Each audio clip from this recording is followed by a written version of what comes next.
doubts from the previous class?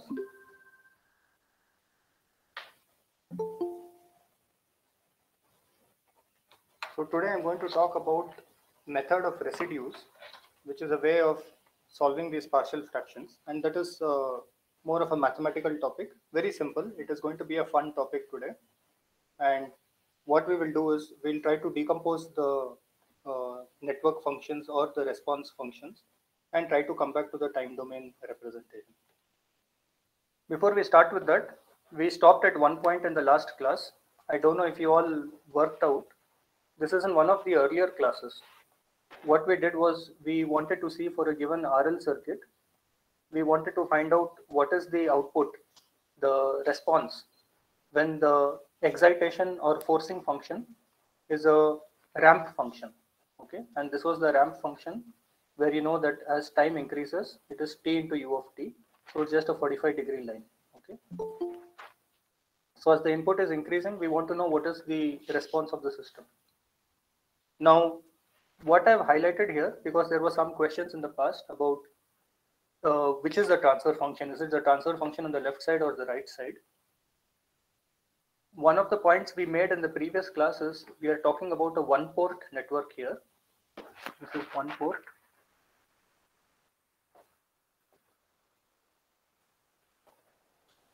That means the input, there is only a pair of terminals. There is one pair of terminals.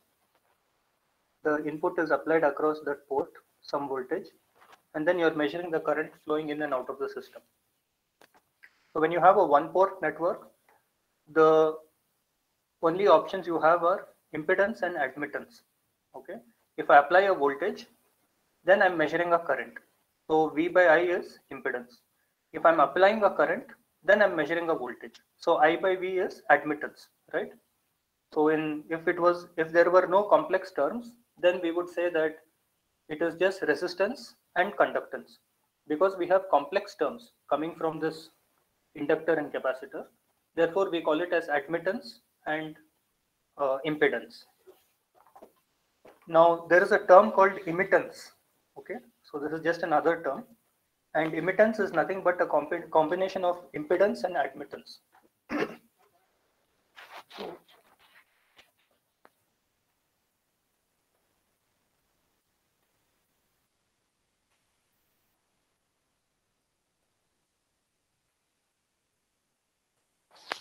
Okay. So can someone tell me what is this term R plus LS? Is it impedance or admittance?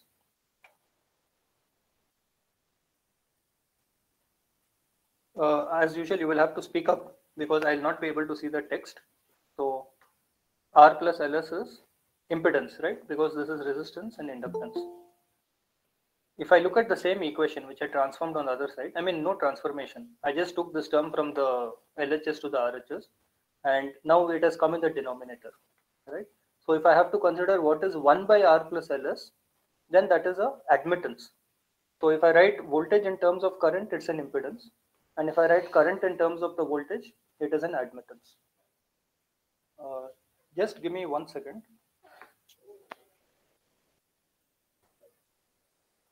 Okay. Are you all still able to hear me? Yes, sir. Yes, sir. Yes, sir. So in general, when we are working with this one-port network, we use this word immittance. Okay, immittance means it is impedance or admittance. It can be anything. So last time there were some questions. This R plus LS is the transfer function, or is it 1 by R plus LS? So both of them are transfer functions. If I apply current as the input, then the R plus LS is a transfer function and it is an impedance transfer function. So my response is voltage. If my input is a voltage, then 1 by R plus LS is the transfer function, and that is an admittance, and the response is the current. So in the end, for comfort, people just use this word immittance, which means it can reflect either impedance or admittance. Both of them are there. So in general, I can say this network function is an immittance. And remember the phrase that this is driving point.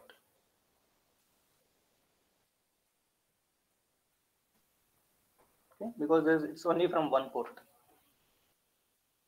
So last time we were trying to calculate the response of the system to a ramp function, and therefore if the excitation is voltage, then in this case R plus Ls is not the transfer function because the input is the voltage.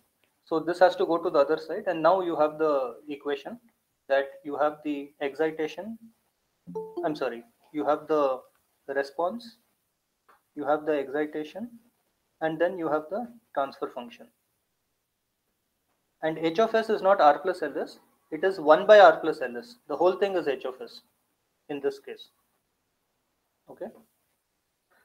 So if I wanted to solve this, did anybody solve this? I gave the solution on WhatsApp. Did anyone solve this equation? You could just say that I is now what am I trying to do? I want to find out I of t. I got I of s. Now I want to get I of t. And to get I of t, I have to do inverse Laplace transform, right? So I of t is the inverse Laplace transform of I of s.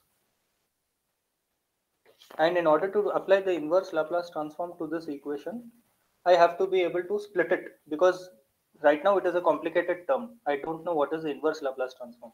I know that if I can get it into simple forms, then I can find the inverse Laplace transform. So for that, I try to break this up into some factors. So first I write it as V naught by S into 1 by S into 1 over R plus Ls. And if I were to do that, then I can say that this is equal to V naught over S into the R plus Ls. Let me get the L out. So I'll get it as L out, and this will become R by L S plus R over L. Okay. So then I can write this as 1 over S minus 1 over S plus R by L. That will give me an extra term of R by L, and then I have to multiply it by 1 by R by L. Is everyone following this so far? Yes, sir. Okay. So then I have now got this term as V naught over R and S. So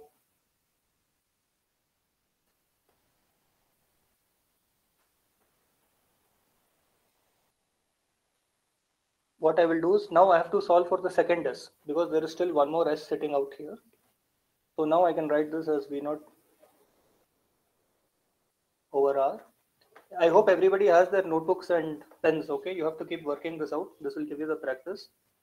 Then I write 1 over S square minus 1 over S into S plus R by L. Okay, so now I already know this. I can again split it up. I already know the answer to this. So this is again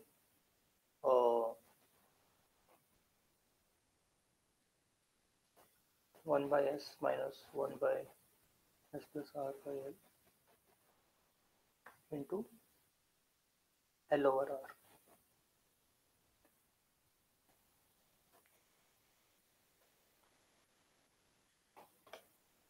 Everyone is with me so far?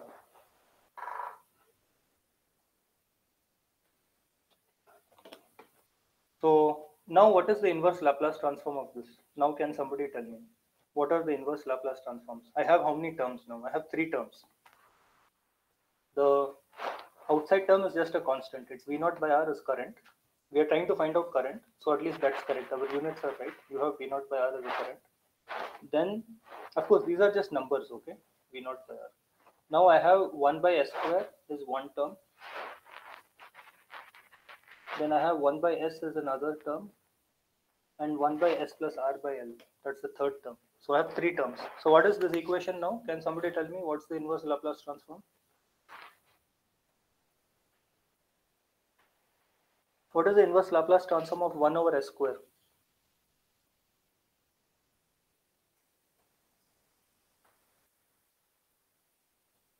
Come on, speak up. T into U of t, sir. Okay. Then minus L by R is a constant. Then what is the inverse Laplace transform over here? 1 over S. U of t. Okay. And then U of t. E to the power minus R by L into t. into u of t. Okay, so that's how we got our answer. It's v naught by r into u of t into t minus l by r into 1 minus e power minus rt. So that is the final response of my circuit to a ramp function. This is for a series RL circuit. And you can see, you can then try to go through the physics of it to make out why this is happening. So there is a 1 minus e power minus rt by L term, which we are already familiar with. And then there is a t over here. So the point is my input is a ramp. That means the input signal is going on increasing with time, right? My input is increasing with time. Therefore, I expect that my output will also increase with time. So the t is increasing. But at the same time, there is some subtraction. And if you consider a t equal to 0, supposing I say t is equal to 0, then this becomes 0. This term becomes 1. And 1 minus 1 is 0. So this term is not there initially. And of course, t is equal to 0. So there is no current. So I have a series RL circuit. I've applied a ramp function. The voltage is increasing from 0.0. I know the property of an inductor is that it will not allow current to flow instantaneously. Since the inductor was already at 0 current, so you know at time t equal to 0, the current is working out to be 0. Then as t increases, gradually the current increases. And then there is the subtraction term also, which has got to do with the natural response of the system, the transient analysis part. Okay. So this is how you can solve using Laplace transforms. You can see how the circuit is very simple. If you try to do the same thing with a differential equation, life would have been very difficult. How will you solve for a ramp function using a differential equation? It will be quite complicated. So that way the Laplace transform helps. Let's do a few quick warm-ups. So what is the inverse Laplace transform of 1 over s? U of U of t. t. U of t. What about 1 over s square? T into u of T t. U T. Okay. What about 1 by s plus a? E T to power the minus power ut. minus at into ut. Okay. What about 1 by s square plus a? Now what will you get? Do you know how to approach this?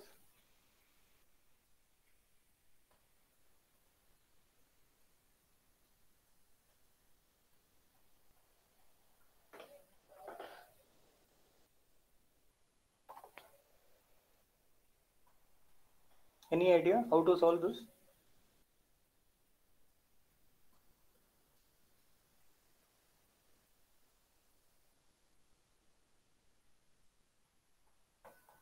I can write this as 1 by s square plus square root of a square. That's equal to 1 over s plus j times a. Do you remember this from that complex number business?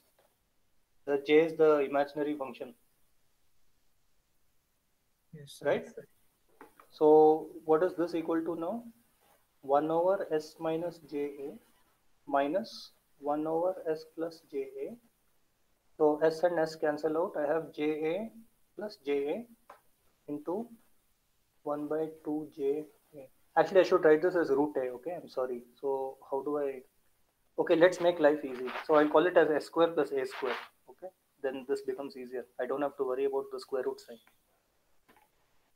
So now you can see the equation, right? S plus j, s minus j, and 1 by 2 j. Now can you tell me what is the answer? I have got you till here. Tell me what's the inverse Laplace transform? What's the next step? What should I write?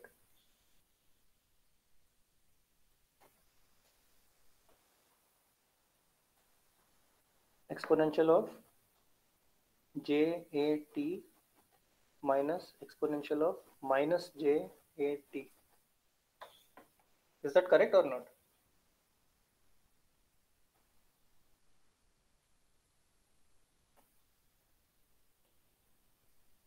Everyone there? I can't hear anybody. Yeah, sir, Yes, it's sir. correct. Correct. Okay. Now, can I simplify this further? Does anybody know this formula? E power j into something minus e power minus j into something. Euler identity. Yes, Can we correct. use? Yes, sir. So this is basically sine 80. 2 sine JA. U of t into sine. No, not j, because j is the, if you say e power jx minus e power minus jx, it is like sine x, right? But you have to Yes, sir. divide it by 2j. So the 2j is there in the denominator conveniently for us. So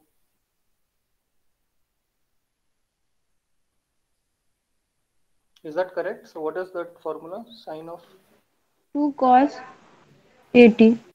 2 sine sine 80. x is e power j x minus e power minus jx by 2j. I think this is the formula. Okay. So here also 2j is there in the denominator and the x is 80 basically. So you're left with u of t sine 80 divided by a.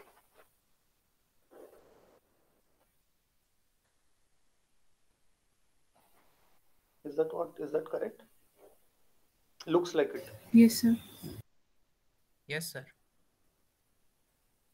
Okay. So that is the answer for it. Okay. So what if I were to give you 1 over so we already learned last time. We said that the Laplace transform of cos omega t became omega by s square plus omega square. So that implies the Laplace transform of sine omega t is equal to no, this was not omega, right? This was s. So here it must be omega by s square plus omega square. I think this was the formula of the Laplace transform. If you look at the tables, you have the table. Oh, very good. Here it is. Fine. So sine omega t is omega by s square plus omega square, and cos omega t is s by s square plus omega square. Fine. So now you can see what we did here. I wrote 1 by s square plus a square, and the Laplace transform of sine 80 is a by s square plus a square. So since I wrote 1 by s square plus a square, so I got the a in the denominator here. Okay. So now we know what is cosine, we know what is sine, and we have these different formula. I think beyond this, we don't have too many complications.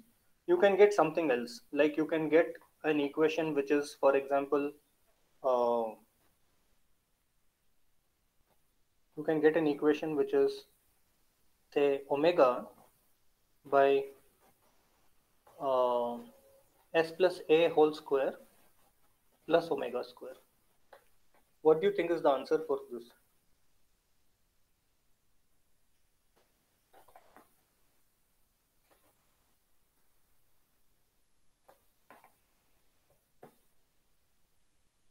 So let's go to our Laplace transform table. Oh, there it is. Convenient. Okay. So you can already see that. So there is a e power minus alpha t cos omega t. So there, wherever you have s, whenever you have an exponential of minus 80, then wherever there is a s, you have to replace with a s plus alpha. Okay, and then you get the answer. And similarly, in the case of the sine omega t, it is omega by s plus alpha square plus omega square. So what did we have here? We have omega by s plus a square plus omega square. So this is nothing but exponential of minus 80 sine omega t. Everybody is clear? So any formula that you have, whether it is u of t, whether it is, let's see. So this is 1 over s, right? 1 over s was u of t. When I did 1 over s plus a, that means this s has only got a term s plus a, then it is still u of t with a prefactor of e power minus 80. So similarly, if you see here, omega by s square plus omega square is sine omega t.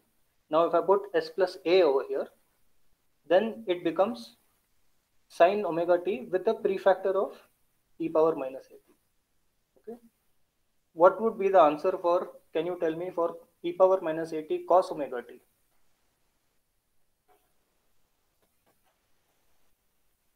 Sir, we should write omega to be s plus a. Omega to be s plus a, correct. So this will become s plus a by s plus a square plus omega square.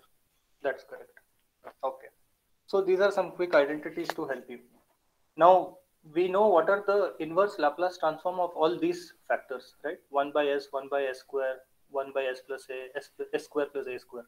So our aim basically as trying to solve these circuits is that after I convert any circuit to the Laplace domain, then I solve the circuit because I found what is the transfer function, I know what is the excitation, and therefore I know what is the response. Now that I've got the response equation, I cannot solve complicated equations. So what I will try to do is I will try to split up this equation, the response equation, in terms of such factors. Then I can easily say, mentally, I don't need to work out anything. I can directly say, yeah, u of t, t into u of t, e power minus at u of t. This is sine omega t by a. So I can tell all these things very quickly now. I don't need to do any complex solution. So that's why we have to be familiar with this, like, almost mentally you have to remember all these values. Then whenever you're solving a problem like this, all you have to do is factor it out. So once you factor it out, you get all the individual terms, 1 by s plus r by l. The moment you have come to this point where I have 1 by s square, I know this is t into u of t. I see 1 by s, I know u of t. I see this, I know it is e power minus rt by l u of t. So then my equation is solved. Okay. So today what we are going to talk about is that how do we factorize this equation? I mean, not this equation, but this equation. How do you factorize it easily? And some of you may already know this. There is something called the method of residues. Okay, and it's called Heaviside's expansion theorem. I know it's a mouthful, but basically it is very simple. So supposing you have any function f of s that is got some numerator and some denominator, which is given by some polynomial, a power n s to the power n and all, a n s to the power n, a n minus 1 s to the power n minus 1, so on until a naught. And then same thing in the denominator until b naught. Now this is a very complicated way of writing the expression, but this is a general equation. So first you want to factorize it. You want to factorize it, the denominators, to say that I can write this equation in terms of s minus s naught, s minus s1, s minus s2. That's what we did over here. Okay. When we talked about the sine omega t, I said, how do you solve this equation? 1 by s square plus a square. This is a polynomial, right? So I factorize this by saying that I can write it as s plus ja, s minus ja. So this is what we are writing here in a complicated way. If I have this big equation, some b n s power n and all that, first thing I want to do is I want to write it in terms of its roots. Okay, these are called the roots of the equation.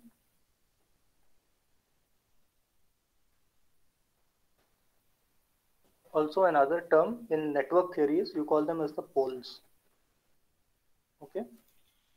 And the complement to that is zeros.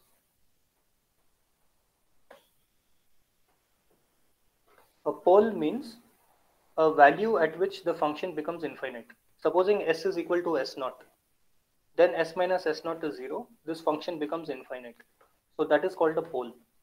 Supposing s minus s naught is in the numerator, right? Supposing I had some term over here, s minus say s5. Then what I would say is s5 is a 0. Whenever s is equal to s5, this numerator becomes 0 and so the expression vanishes. So there are zeros which come in the numerator, zeros come in the numerator, and poles come in the denominator. Okay. So normally when you have this complicated expression, we want to first convert it into the pole and zero form. That means I want to factorize it. Once I have the f of s, then we use what is known as the partial fraction expansion, and then we get it into the form some k naught, some constant by s minus 0, some constant over s minus s1, some constant over s minus s2. So once you get this factorized form of the equation, you can now split it into the partial fractions. And here what we say is this k1, k2, k0, k1, k2 are called residues. Okay.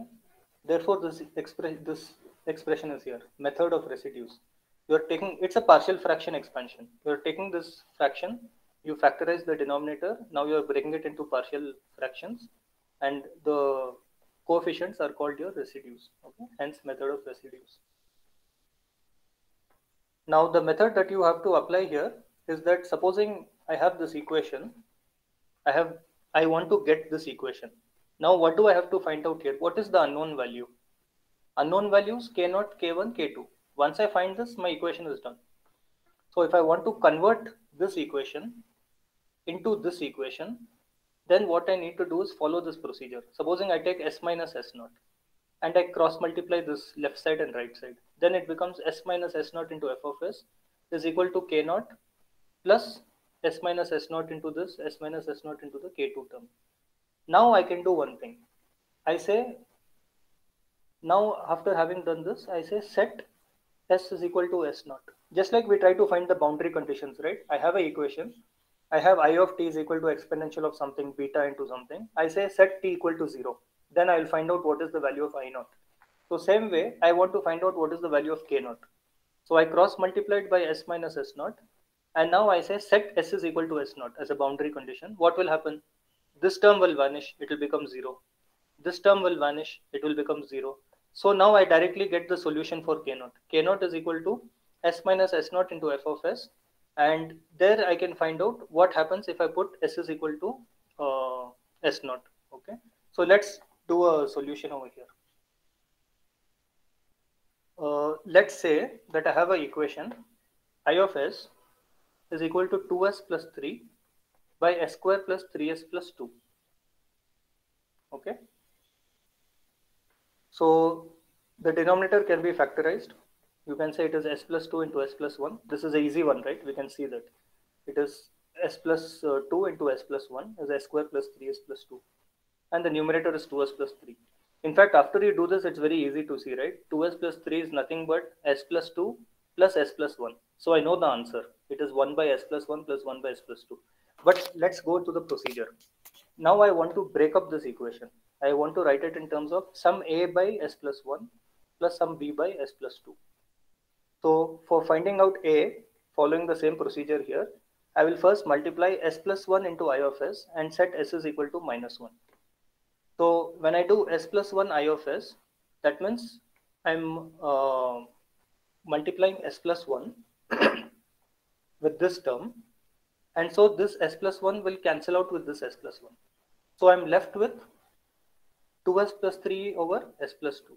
Now I have to put s is equal to minus 1. So can you tell me what happens? Numerator 2s plus 3. If I put s is minus 1, the numerator is 1. Denominator I put s is minus 1, then s plus 2 is also equal to 1. Therefore, I got the value of a equal to 1. Did everybody follow this? Or is Yes, there sir. any doubt? Clear. Do you all already know this method? Yes, sir. Yes, sir. We have studied it. You have studied this? 12, Oh, 12. Yes. okay, very good. So it's like we're just redoing all the 12th class concepts. Fine. Let me just write it down. So this is 1 by s plus 1 plus 1 by s plus 2. So what is the value of I of t? U of e raised to power Minus t. E to the power minus 2t. Okay, good. So we got what is the value of this. What if you have repeated roots? Okay, this is a simple case. You have like individual roots, like all of these are distinct, s0, s1, s2. Supposing I have s minus s0 square, that means I have multiple roots. Okay, so what if I have an equation like that? So let's write it down. So let's say that my function f of s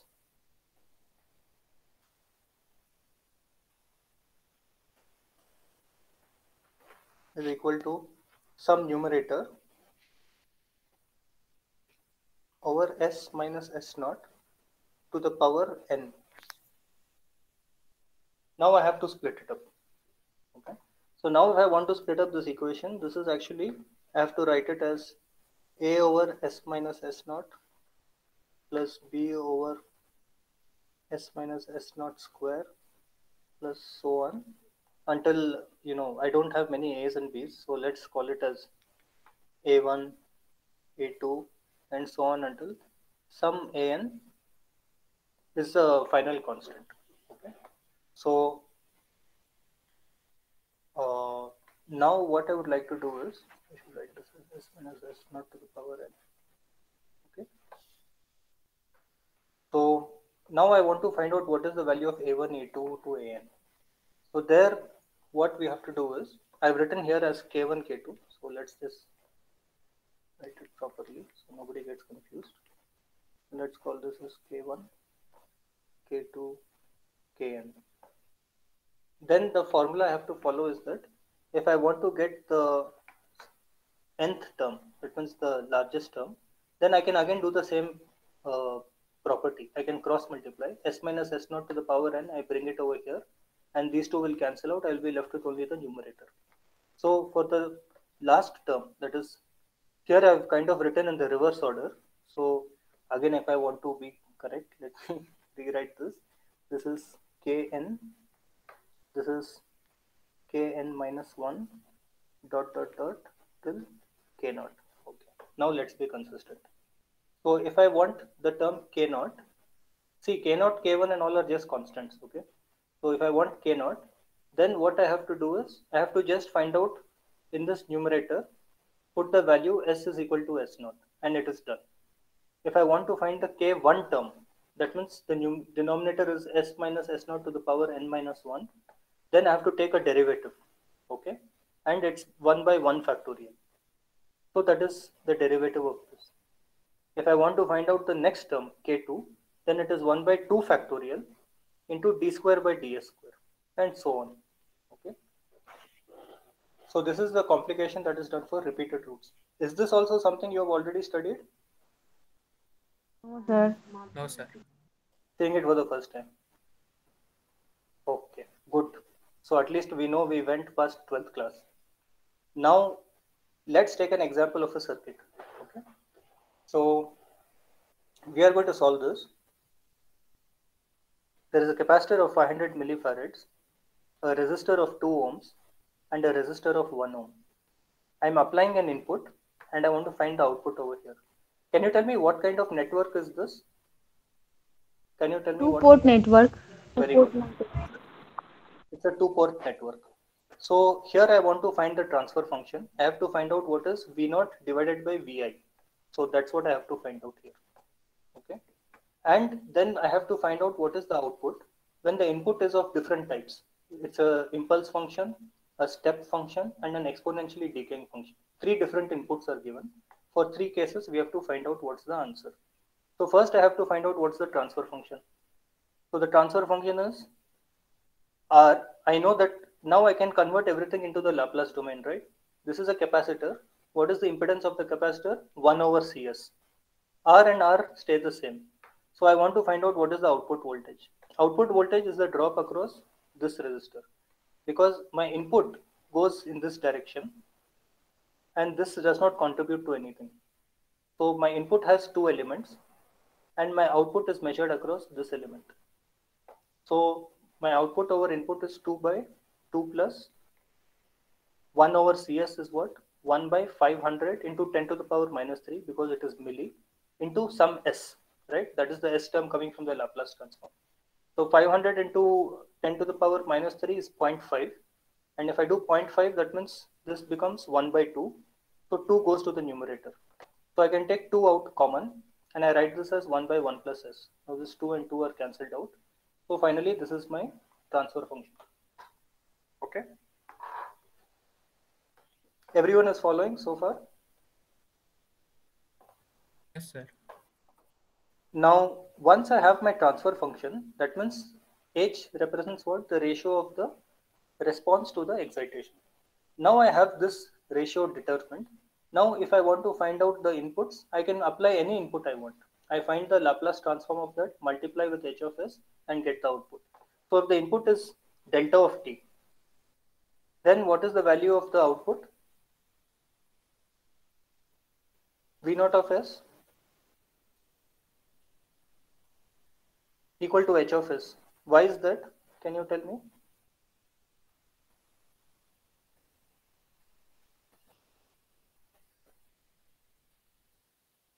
Come on, tell me quickly.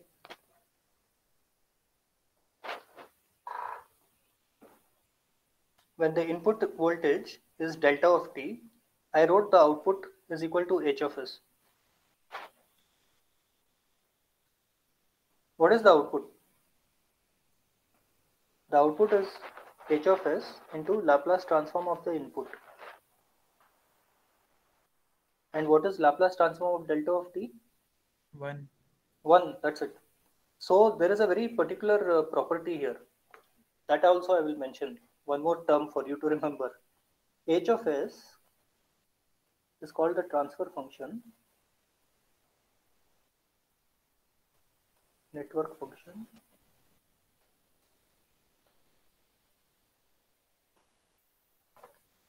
The inverse Laplace transform of h of s is written as h of t. This is called impulse response.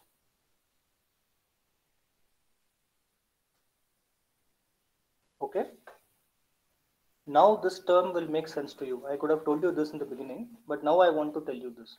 This transfer function, if I take the inverse Laplace transform in the time domain h of t, is called the impulse response of the system. Why is it called impulse response? Because in any system whose transfer function is known, if my input is an impulse, then my response is nothing but the transfer function itself. So the impulse response of any system is the transfer function. Okay.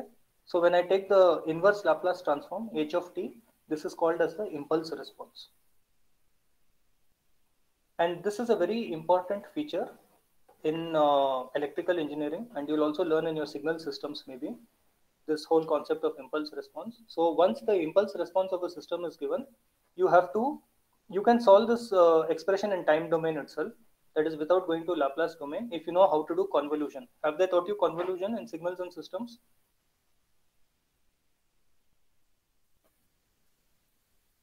Convolution, anybody familiar with this term? No, sir. No, sir. They did not teach you convolution. Okay, you will learn soon. So response of S is equal to excitation into transfer function. In time domain, the response is equal to the excitation convolved with the impulse response. Okay, so this is something you will learn. It will be like bread and butter for you in electrical engineering. This is like something you will be able to tell in your sleep soon. Anyway, so coming back to the circuit, my input is an impulse. Therefore, my output is nothing but the impulse response, which is the transfer function. So what is V of t now? Tell me quickly.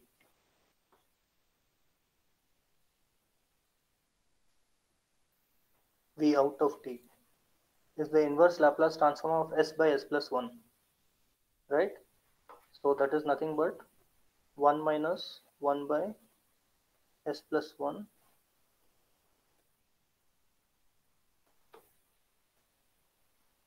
that's equal to delta of t minus e power minus t u of t.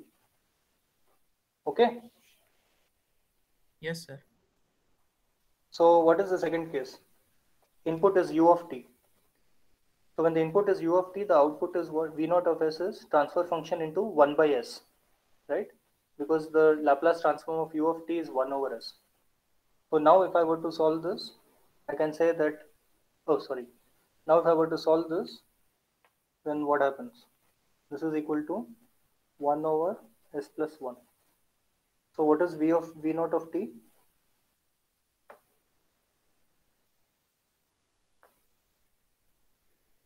Quick. e की power minus t upon ut into ut. Into ut, correct. Then third case, I have the input being a exponentially decaying function. It is given as 6 into e power minus t. So it is 6 times e power minus t. Then v naught of s is what? The Laplace transform of this is 6 divided by s plus 1. 6 divided by s plus 1. And the transfer function is s by s plus 1. So now I have 6s by s plus 1 whole square. So now we have come to that part.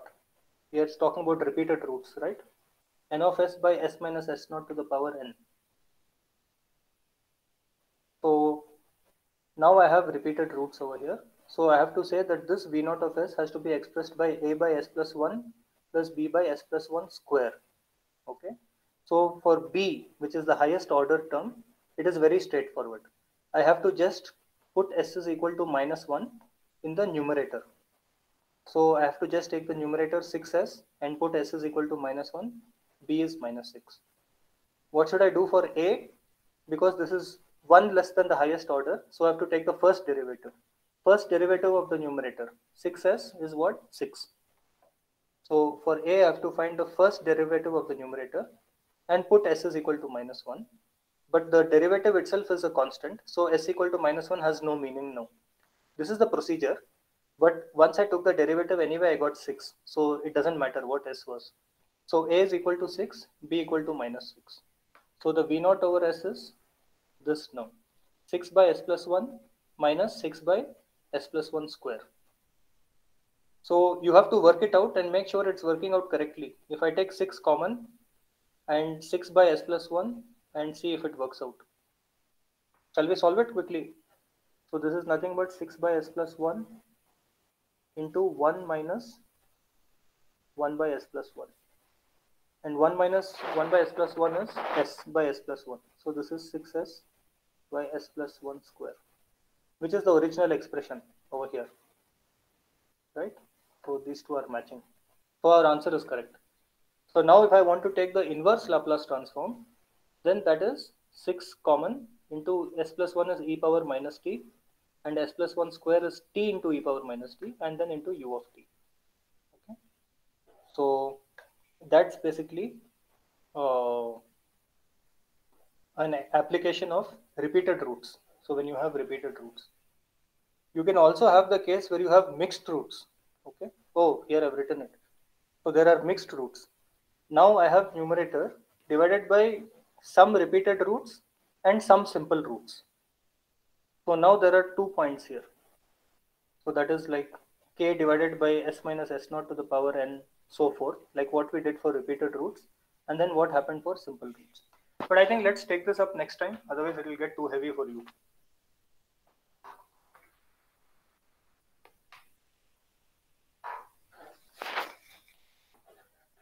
Okay, or you want me to go ahead? I'm ready to go ahead. Sir. Go ahead. Sir. Next time. Next time, sir. Okay, fine. So tell me, what are the doubts now that you have so far?